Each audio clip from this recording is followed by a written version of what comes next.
안녕하십니까. 11강을 시작하겠습니다. 11강에서는 인지력을 높여주는 D-트리비를 중심으로 설명하게 됩니다. D-트리비는 필자가 대학에 있는 동안 또 대학에 나와서 연결해서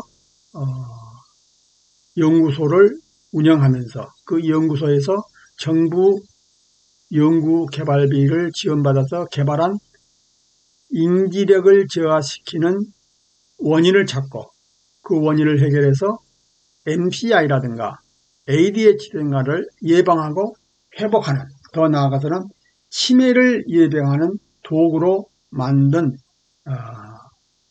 도구입니다. 콘텐츠 중심으로 만들어졌습니다. D-트리비는 주의 집중력 결핍 과잉 행동, 경도 인지장애, 경계성 장애를 조기에 발견하고 최종적으로 치매 예방을 위해서 전문의사의 감별 검사를 받을 수 있도록 지원할 목적으로 개발하였습니다. 이 프로그램은 저자가 중소기업청의 지원을 받아서 2016년에 개발하였습니다. 일반인 144명, 병원에 입원 환자 116명을 대상으로 하여 임상시험을 하였고 기존의 예방도구 MMSE-K와 대등성을 검증하였습니다. D-트리비의 의미는 Deficient Coefficient Treatment Recovery for Individual Cognitive Disability를 의미합니다. 장애의 조기 경보, 원인 분석, 증상의 지연과 완화를 목적으로 개발되었습니다. 리프 모션 도구, 즉 감각 체크하는 도구, 이완력과 집중력을 체크하는 도구, 미국의 어느 회사가 개발된 도구입니다.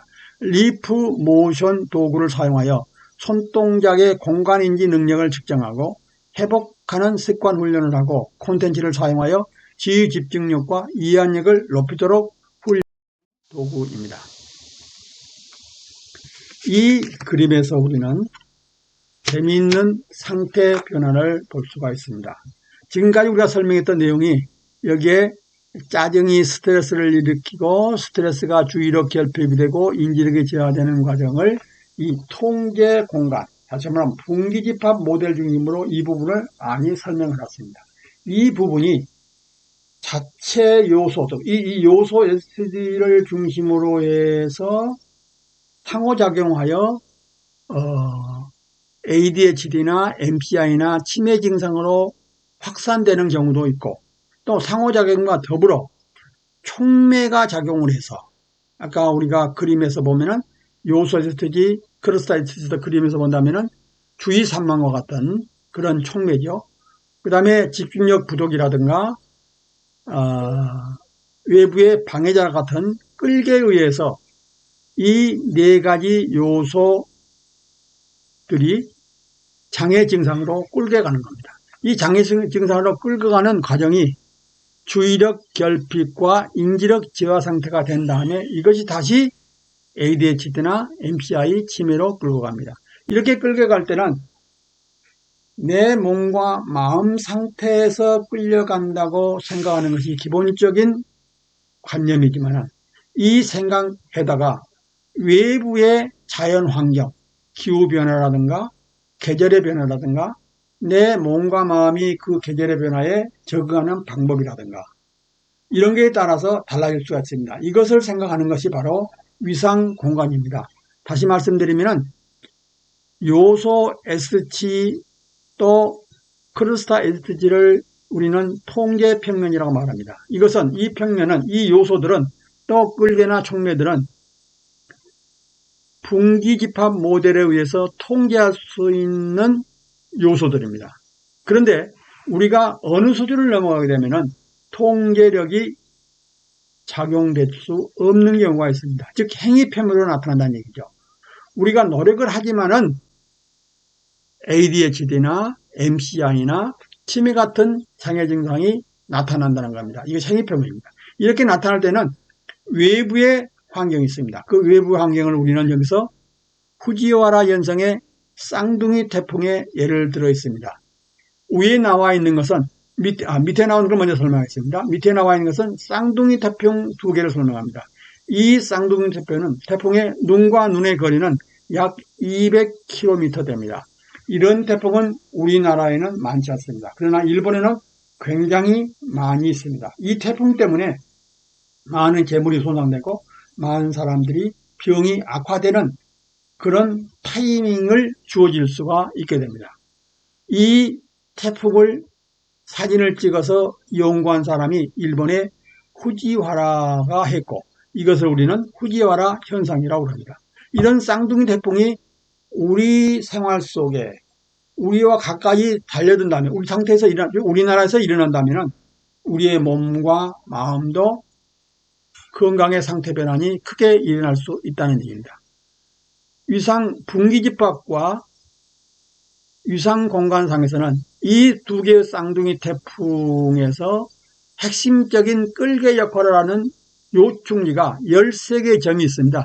이게 화살표로, 윗그림에서 화살표로 표시되어 있는 13개의 점이 있는데, 이 점에서 큰 변화가 일으킨다는 얘기입니다. 이 변화를 일으키면서 결국 어디로 가냐면은 나선행을 그리면서 태풍을 일으키는, 그 외부의 자연의 태풍이 인간의 몸과 마음의 태풍을 일으키는 상태로 바꿔지게 된다. 이런 말씀으로 생각할 수 있습니다. 이 얘기를 조금 다른 각도에서 설명을 드리겠습니다. 즉, 상태 변환 추적이라는 것으로 관점으로 설명을 드렸습니다. 본서 8장 4절에서 소개한 상태 변환 시스템의 동적 모델은 상태 변화하는 속도를 계산하여 줍니다. 라이브웨어 응답지 중심으로 수집한 원인과 증상에 관한 공간좌표의 값에 상태 변환의 가속도의 확산산수 D를 곱해서 더해가지고 계산하게 됩니다.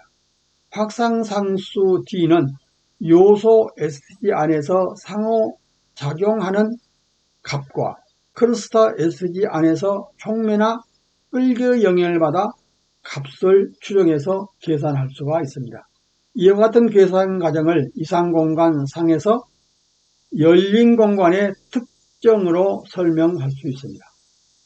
열린 공간의 의미는 원인 노드 집합에 새롭게 작용할 수 있는 노드들이 추가되어 새로운 증상의 원인이 될 수 있고 새로운 증상으로 확산될 수 있다는 것을 보여줍니다. 원인 노드와 장애 증상 노드가 합해져서 만든 열린 집합 안에는 셀 수 없이 많은 새로운 원인 노드들이 추가될 수도 있습니다. 원인 노드들은 분기집합 모델로 표현하여 통제할 수 있게 되고 장애 원인과 장애 증상이 나타나는 행동 표면을 연계시켜서 위상공간을 만들고 원인 노드 간의 거리 측정, 원인 노드와 장애 증상 간의 거리를 측정하여 상호작용하는 상태로 추적할 수가 있습니다. 이런 것이 수학논리로 추적하는 상태 변환 추적입니다. 위상 공간의 열린 특성은 원인 요소와 증상 노드 속에 다른 요소들이 얼마든지 쉽게 들어올 수 있다는 얘기입니다. 즉, 짜증과 스트레스 사이에는 얼마든지 많은 새로운 원인 요소들이 들어올 수 있다는 얘기로 해석할 수가 있습니다.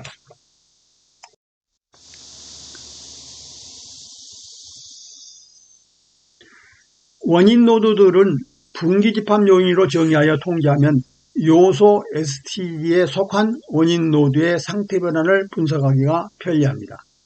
장애 증상 노드로 급변하는 상태를 예측하기 위해서 다음과 같이 상태 변환 요인의 통제 평면과 장애 원인과 증상의 행위 표면을 공간상으로 연계하여 유상 공간상에서 해석하면, 설명하면 원인과 결과의 상호작용을 상태를 추적하기 쉽습니다. 바로 앞에 나와 있는 후지와라 현상의 그림을 이용하는 겁니다. 이렇게 해서 측정한 내용이 뭐냐면은 바로 제 위쪽 한 사람의 손이 움직입니다. 지금 리프 모션 도구를 머리에 치고 집중력과 이완력을 체크하면서 이 손을 움직일 때 얼마나 집중했느냐, 이완력이 얼마냐 하는 것을 계산하는 결과가 오른편 표에 나와 있습니다. 위에 파란색으로 나타난 부분이 바로 시간당 나타나는 집중력입니다. 그 다음에 밑에 진하게 까만색으로 나타난 부분이 바로 이완력입니다. 우리는 항상 어떤 공부를 하거나 학습하거나 일에서 열중을 할 때 집중력과 이완력을 조절하는 것이 인지력을 높이는 가장 좋은 방법이 됩니다. 이 표를 개인별로 작성을 해가지고 이 표에 따라서 이 표에 준해서 우리는 내 집중력과 이완력을 조절하는 대체 영역을 만들면서 삶을 살아갈 수 있고 업무를 할 수가 있습니다. 여기서 다시 분기집합 요인 중심으로 장애 원인과 증상의 연관표를 만들어서 설명해 보려고 합니다. 분기 요인은 아까 말씀드린 대로 정상 요인, 갈래 요인, 편향 요인, 나비 요인으로 됩니다. 통제평면상의 정상 요인은 건강한 상태를 말하고 상태 노드의 정상 상태를 말하고 갈등 요인 관찰하는 내용을 말합니다. 이것이 장애 증상으로 나타날 때는 지속적인 항상성을 유지한다. 지속적으로 일정한 건강 상태를 유지한다는 얘기입니다. 급변 상태가 나오면은 노드의 상호작용과 교란 요소에 작동하는 상태가 나타납니다. 갈래 요인에서는 회복을 위한 비용과 시간을 우리는 계산해야 되고 원인을 찾기 위해서 상호작용, 평양 요인, 교란 요소 등의 갈등 요소를 찾아내야 되며 이러한 원인을 찾기 위해서 관찰하기 위해서는 갈등 요인을 세분해서 체크할 필요가 있습니다. 장애 원인과 증상을 관리하기 위해서는 상태 노드의 상호작용을 체크하고 촉매나 끌개가 나타나서 급변 사태를 일으키는가 하는 것을 관찰해야 되고 편향 요인의 통제를 함께 추진해야 됩니다. 편향 요인을 통제하기 위해서는 편향 요인 발생 원인을 찾아서 13가지 중에 내가 가지고 있는 나의 몸과 마음의 편향 요인이 무엇이냐, 그 편향 요인은 어떠한 다중 끌개에 끌려가기 쉬우냐, 이런 것을 확인할 수 있어야 됩니다. 이렇게 확인해야 장애 원인과 증상을 통제할 수 있습니다. 즉 주의 집중력을 결핍하는 것을 통제할 수 있고 편향 요인의 끌개에 끌려가는 것을 억제할 수 있습니다.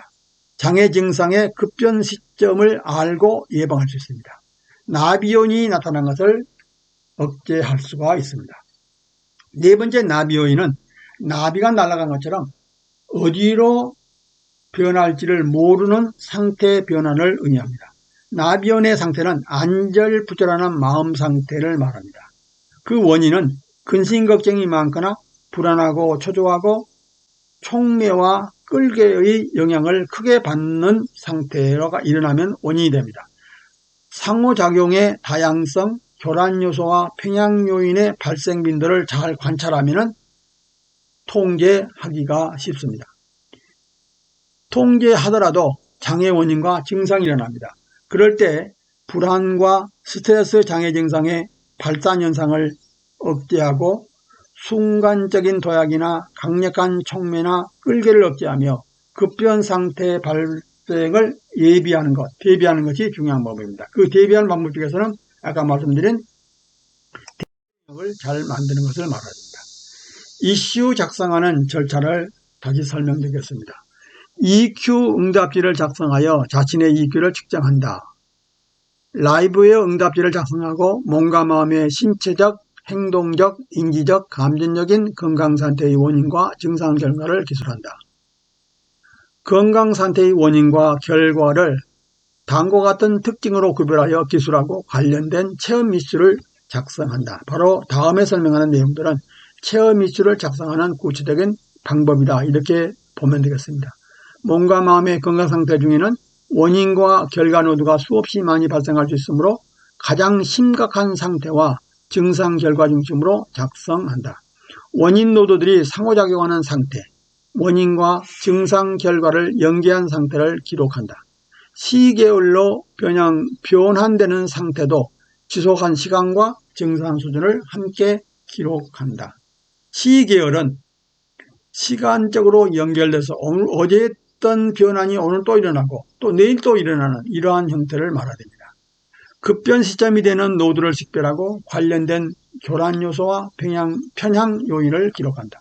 작성한 이슈 사례를 반복해서 읽으면서 이슈 사례를 수정 보완한다. 생활습관 훈련 중에 가치 있는 이벤트에 관한 좋은 이미지를 만들어 마음속에 저장하고 언제나 항상 명상하고 회상한다. EQ 응답지를 작성하여 높아진 EQ를 확인한다. 높아지지 않는 EQ 요소를 중심으로 하여 회복 훈련을 하는 것을 습관 훈련한다.